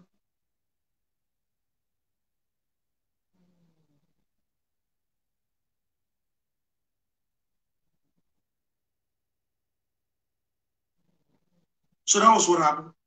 They turned that constitution, and then since then, we have been having problems in Nigeria. We have always had problems because of that singular action of the Igbo. So what we believed on, the young Yoruba, is that we must go back to that 1963 constitution as amended. So if you Igbo say you want to hold on to the 1999 constitution, we wish you all the best. You can use that 1999 constitution to do any shit you want to do in your space. You bring that your nonsense in Yorubaland, we are going to kill you.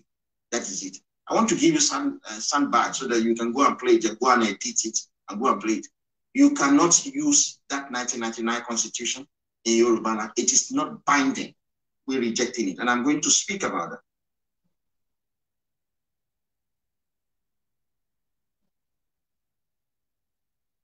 It is not binding on us. Now I'll tell you why it is not binding. The 1999 Constitution, after the Constitution of 1963 as amended was suspended by the Igbo, other constitution have always been military. That #1 constitution says that you can never make amendment to Nigerian constitution outside the parliament. You understand? Outside the parliament. That is still valid. If you go to court, because Igbo are not well educated, the 1999 constitution will be discarded in court. The courts will not recognize that 1999 constitution. So the 1963 constitution still in place as we speak, because that is the only constitution that was promulgated into law or amended by parliament. Obasanjo 1979 constitution was military constitution. 1999 constitution was military constitution. So it is not binding on us. And I will tell you why it is not binding on us. Because it was written by the military, who are predominantly Hausa Fulani, to serve their own interests. Thank you so much, Madam Ola. To serve their own interests. Yoruba did not vote for that constitution. Like I said, the Constitution of America was written in France, Paris, by 4 people. The Constitution of Nigeria was written in London by 3 people. So not one of them can discard that constitution. The 3 of them must agree and say, we don't want this constitution. So the 1999 constitution cannot be binding on the Yoruba nation. And I'll tell you why it cannot be binding. The Yoruba who have been participating in the election using the 1999 constitution are likely not the same Yoruba who are now rejecting the 1999 constitution. A previous generation cannot bind a future generation. You know that is a law. The decision of a previous generation is not binding on the future generation. I cannot make a decision now that will enslave my children's generation forever. It is not acceptable in law. Like that woman was telling you, Elaine, that Urobo woman, yesterday I watched her live video. She's a lawyer.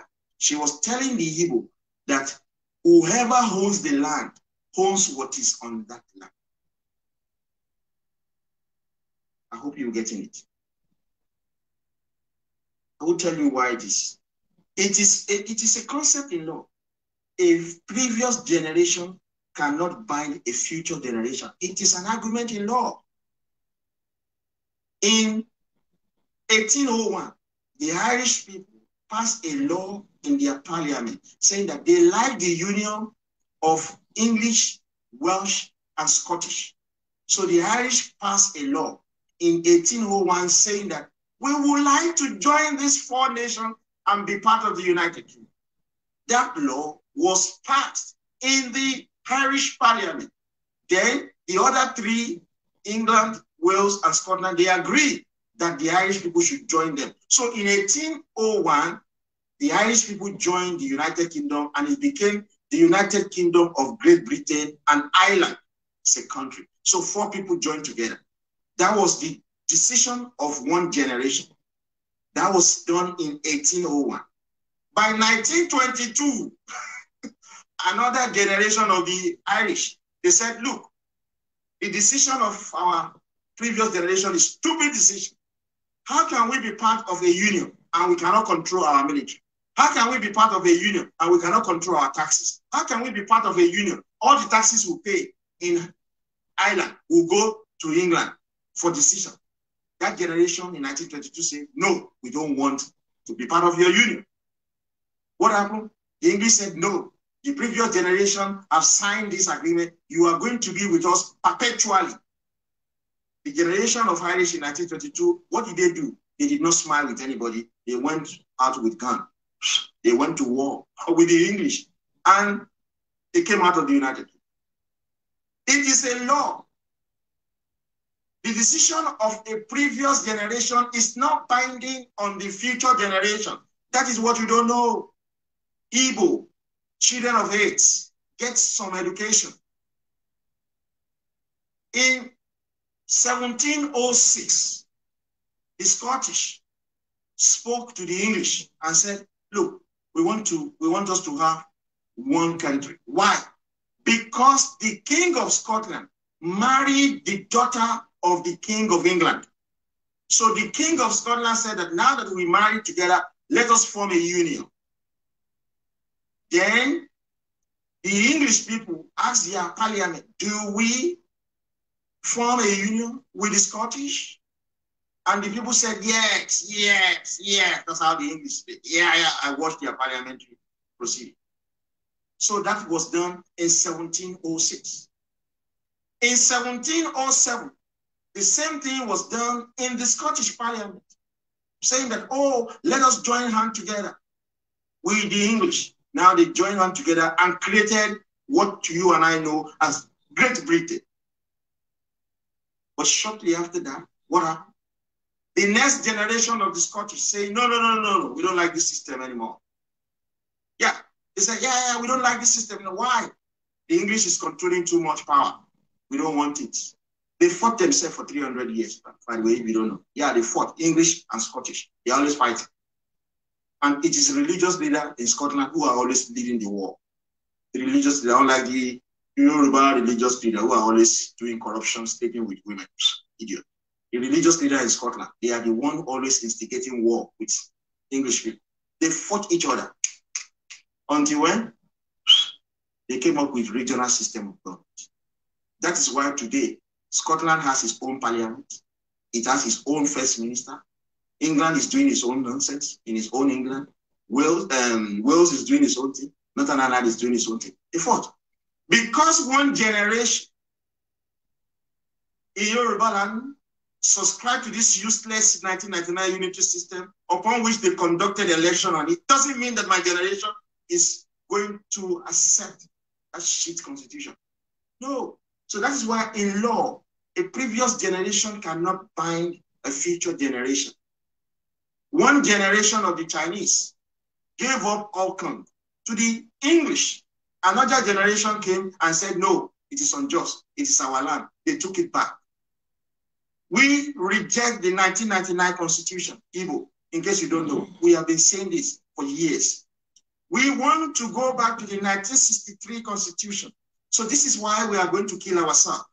If you want to say that the 1999 Constitution is binding on the Yoruba nation, a constitution that has no single input of the Yoruba nation in it, a constitution that says that you take the revenue from Yorubaland and move it to Abuja and share it according to number of states, according to number of local government, according to population and land mass, that is all disadvantage to Yoruba nation. If you think that my generation will continue to accept that's nonsense, then you are joking. You don't know why people fought war. So what we're saying to you, the 1999 Constitution is no longer binding on the Yoruba nation. If we cannot go back to the 1963 Constitution as amended by the National Assembly of Nigeria, then the solution is the dissolution of Nigeria, the breakup of Nigeria. So on the basis of this evil, you cannot vote in Lagos or any Yoruba state. And if you want to dare us, I'm saying to you, we will not guarantee the security of your lives and properties. If you come out to vote, you cannot dictate who governs us in Yorubaland. I cannot make a political decision that will be binding on my children forever. My children don't know anything. They are children. So if we make a decision now, when they grow up, they cannot work in our police, they cannot work in our immigration, they cannot work in our port, they cannot. Do you think they will accept that? They will not. So they will revolt and people will die. People always die in Nigeria because there is no political justice, there is no economic justice. That is why Igbo believe that they can leave their shit hell of a homeland, erosion-ravaged homeland. They want Yoruba to come and develop it for them. Stupid people. So you see the example of the Irish, you see the example of the Scottish. The union of these people was written in perpetuity. That was what the law says, that this union will last forever. But what happened? The Irish left. What happened? The Scottish said they is not interested. In 2014, there was a referendum because the Scottish said they are not interested. The only condition under which they said they would leave to be part of the UK was for them to control their taxes, and which they have given them the power now. Let me tell you the second principle why this 1999 Constitution is not binding on us. It is a principle of common law. Common law, you don't know this. Igbo, you don't know this because you are children of AIDS. You do what? Propaganda. Outside propaganda, you got no brain. You cannot produce a phone. You cannot produce an atomic bomb. You cannot even produce bomb. You have no brain power to produce anything. America is great because of what? Brain power. China is a great country because of what? Russia is great because of what? No country is great because of natural resources. Your homeland is shit hell, erosion, ravaged homeland because of what? You lack brain power. Our home Yorubaland is great because of what? We got the brain. So that is the difference. But we are going to use our brain to rule over you now. That's what we're going to do. We don't want to rule over you in your space. We are telling you that you will leave our space. Whatever we want you to do in Yorubaland, that is what you will do. If we want you to be successful, you'll be successful. If we want you to be poor, you will remain poor in our space. It is our space. If you don't like it, go and make Yorubaland great. Nobody is saying you shouldn't do it. We don't want you to come and live and die in Yorubaland. Go and make Yorubaland great. We chased out the English because we wanted to make Yorubaland great. We were not interested in Nigeria. I will all move the motion that Yoruba would not like to be part of Nigeria in 1954. So what is the nonsense you're talking about? The second reason why this 1999 Constitution is not binding on the Yoruba nation is the principle of the common law. Let me just quickly explain the principle of the common law. If I sign an agreement with you that I'm going to work for you from now till, say, the end of this year, yeah, that is an agreement. You know, I can choose not to work for you. You cannot force me to work for you. That will amount to slavery. The worst you can do is to take me to court and I will pay you some damages. Because you and I have agreed that, yeah, you're going to work for me. But I said, look, I've got a better job somewhere. I'm not going to work for you. You cannot compel me to work for you. The worst you will then go is that you take our agreement to the court and say that, Your Honor, he signed to work for me till the end of this year. And the judge was going to ask me, is that true, Mr. Grandson? I say, yes, but I don't want to work for him anymore. I've got a better job, folks. Your Honor, I've got a better job. The judge will say to Mr. Grandson, okay, fine, you're going to pay compensation. How much am I going to pay? You're going to pay him £1,000. Okay, shit, money. Don't worry. I'll give you, and I'll pay that £1,000, £10 a week. And the judge is going to accept it. That is it. That is the principle of common law. The fact that we have contested election using the 1999 Constitution doesn't mean that the Yoruba cannot break up of Nigeria. It doesn't mean that the 1999 Constitution will continue to be binding on us. Our generation is now saying, forget about the nonsense that we have been using to practice election, to conduct election in Yorubaland. Our generation say, we don't want this 1999 Constitution. The worst that can happen is that Hausa, Fulani, and Igbo will take us to the courts. Yeah, and we'll argue it. You see, we don't test a lot of things in court. That is what the vice president has done. He has taken the federal government to court more than any other person in Nigeria, fighting for restructuring. But you know, we are guided by one thing. We know that the court system is corrupt. But what are we doing? It is within our right as Yoruba people to say that the Igbo cannot vote and be voted for. And if they say they are going to vote and be voted for, we come out with guns and kill them. So if they know that we are coming out with guns and kill them, they will go to court. And they will go and challenge that. So we go to court and say to the judge, look, this is what we agree on 1963 Constitution as amended. This 1999 Constitution is military decree. And we give them the evidence. And the judge will say, yes, it is true. This is a military decree. It is not binding on these people. End of story. End of story. So it is our right as Yoruba people to say that the Igbo cannot vote and be voted for. And I'm using that opportunity to say to the Igbo on behalf of the 30 million young Yoruba, if you come out to vote on Saturday, we cannot guarantee the security of your life and property. It is our right. Go to court. Go to court saying that the young Yoruba are saying we cannot vote in Yorubaland. Let us go and test that in court. But if you want to vote by force, it will be too fighting. We will kill you, and it will be too fighting. That is what is going to happen. People fight everywhere, you know. It will be too fighting.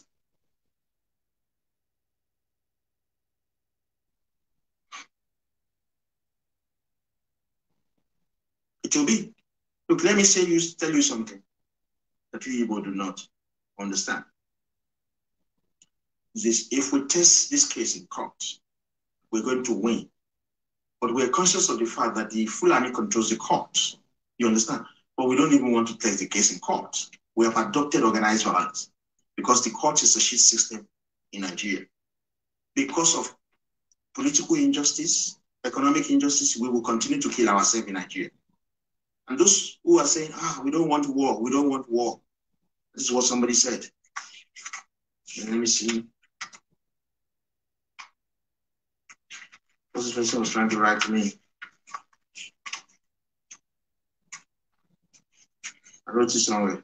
Yeah, I've seen it. It says, if you want to speak for us, Yoruba, can you please not use the word kill? That was what one young man said to me. But the point is this, if you don't want us to use the word kill, can you speak up against the fact that we have a police in Yorubaland and our children cannot work there? Because we have a police in Yorubaland, our children cannot control it, our children cannot work there, we're going to kill.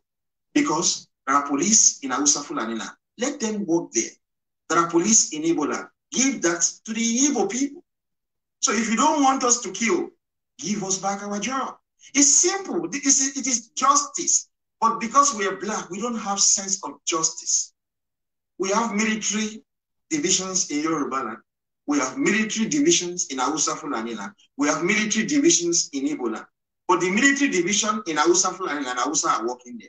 The military division in Yorubaland, Hausa are working there. So Yoruba don't have children. So people are saying, please don't talk about killing. If you don't want us to kill, you do what is right, justice. You give Yoruba back their job. Hausa don't have a single drop of crude oil. Likewise, the Igbo. But who controls the NNPC? Hausa Fulani. Whereas the Yoruba don't have drug, yet we have crude oil in Lagos, crude oil in Ogun State, crude oil in Ondo State, crude oil in Ishekiri land. This is injustice, right? So how do you address injustice? You address injustice by giving the Yoruba back their crude oil. But Fulani are saying no. Igbo are saying no. So what do you expect us to do? We kill. People don't wake up and say, we are just going to kill. When there is no justice, people kill. That is what a lot of you don't understand. So people say, we don't want war. They talk about justice. If you don't want war, talk about justice. Igbo cannot vote in Yorubaland. In the last election, Yoruba don't go to Igbo land to vote. You're going to see it now. I'm going to play an audio for you. You will see. We don't go to Igbo land to vote, but Igbo are coming into our space to contest for election. That is injustice. 99.9% of the people who would decide the governor of Anambra State are Igbo. 99.9% of the people who would decide who will become the governor of Ebonyi State are Igbo. 99.9% of the people who will decide who becomes the governor of Imo State are Igbo. 99.9% of the people who would decide the governorship election in Igbo land are Igbo, but they want to decide who becomes governor in Yorubaland. That is injustice. So what happened? If we ask them to stop, they do not stop. What happened? We kill them. People don't just start killing. People kill because there has been clear warning to stop a particular action, and when you refuse to do so, the end result will be death. Will split blood.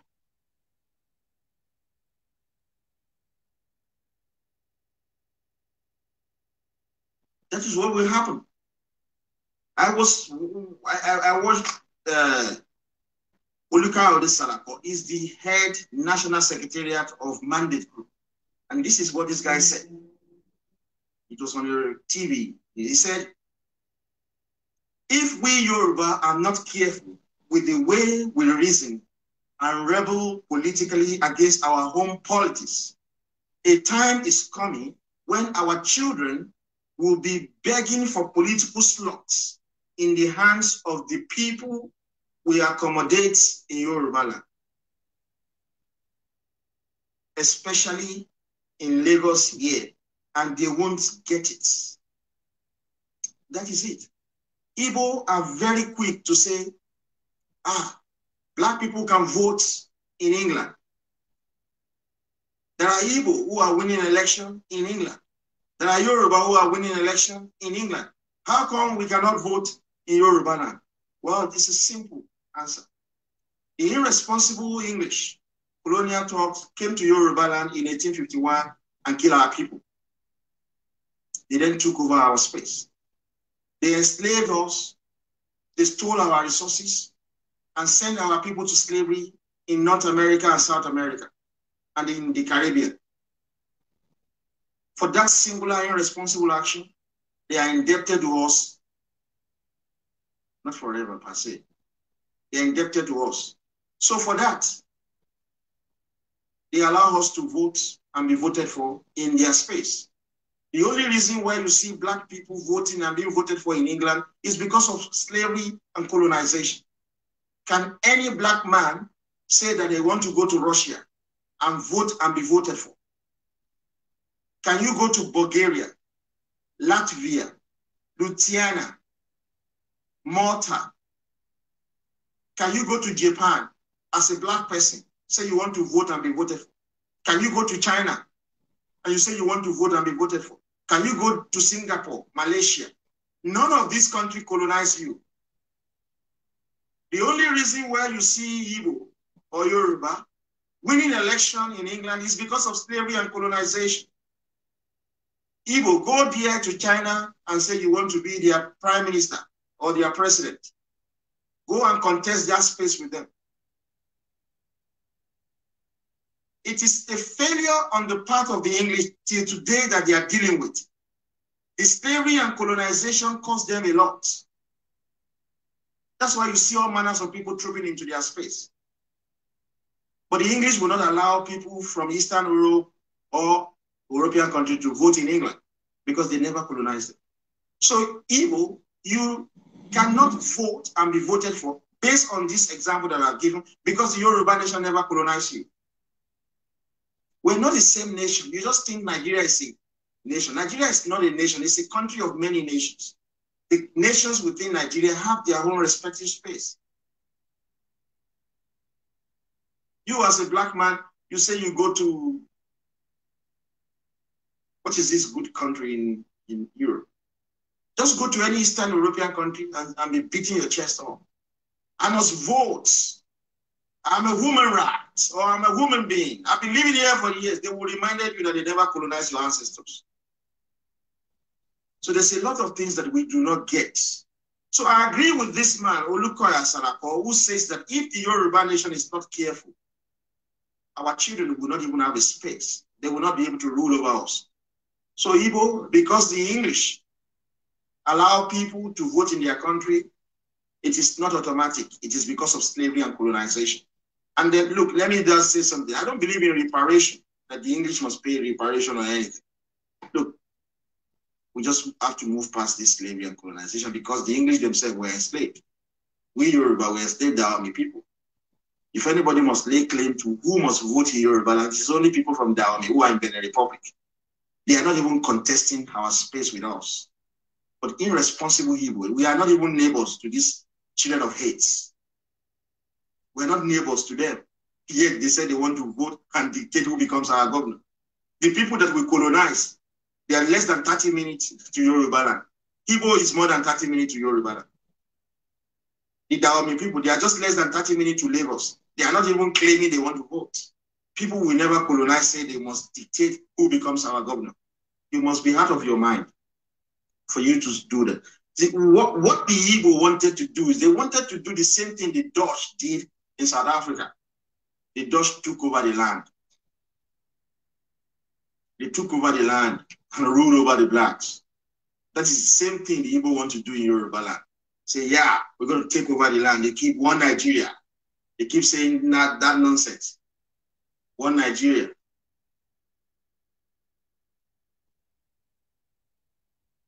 Stupid people. How many Yoruba are contesting election in Igbo land? None. Not single soul who is a Yoruba citizen is contesting election in Yoruba land. You want to dictate who becomes our governor. You will see what will happen to you on Saturday. You will see. I've given you the news. You will see what will happen. You think we're joking with that election? We don't joke with election. Our intention is very clear. We want to put the conservative in government. When we get to the dual republic, the conservative in government will form power. They will be in government. You can't get Oduduwa Republic in a vacuum. This is what I keep saying to those who are saying they want Oduduwa Republic. You can't create anarchy. The moment we take Yorubaland out of Nigeria, it is the conservatives who are going to be in power and that will be in government.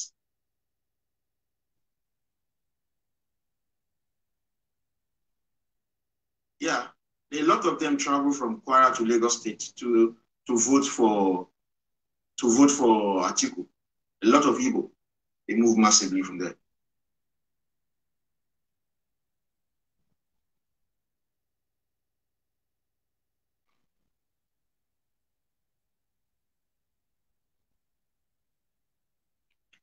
Let me give you another reason before I will not play the audio. I'm going to play the audio. So you Igbo, you've been saying, oh, the 1999 Constitution, because of the 1999 Constitution, we're going to vote. You cannot vote. You know who this man is? Sultan of Sokoto is a Fulani man.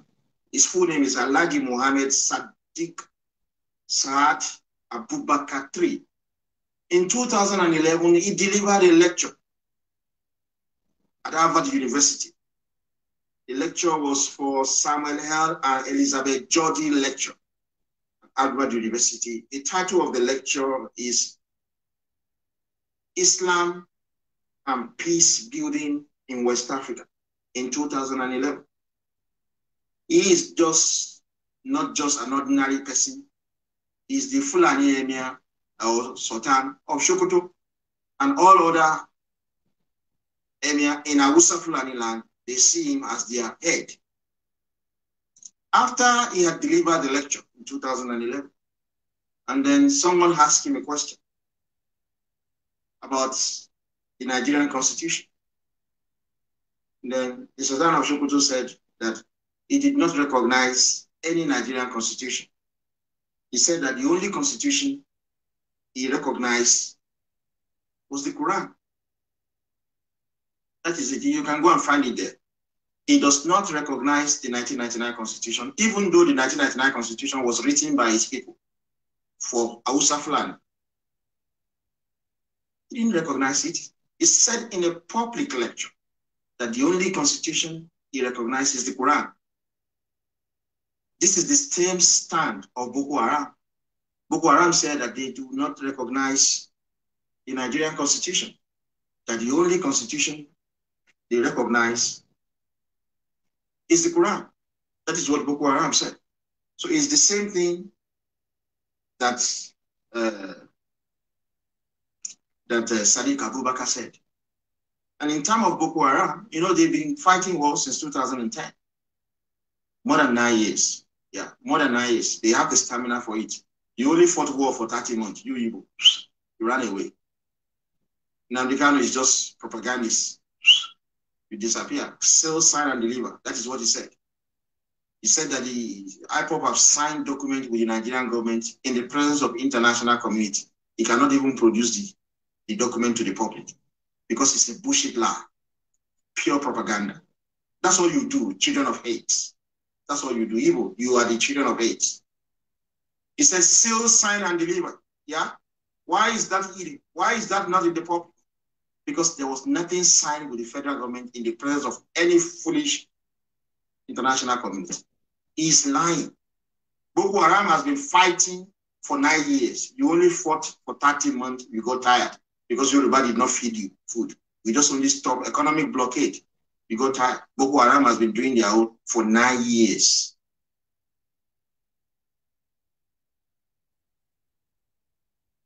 You know how many years the black in South Africa fought against the Dutch and the English who are white? For well over 200 years. They didn't give up. The black in South Africa fought the whites in South Africa for about 200 years. They never give up.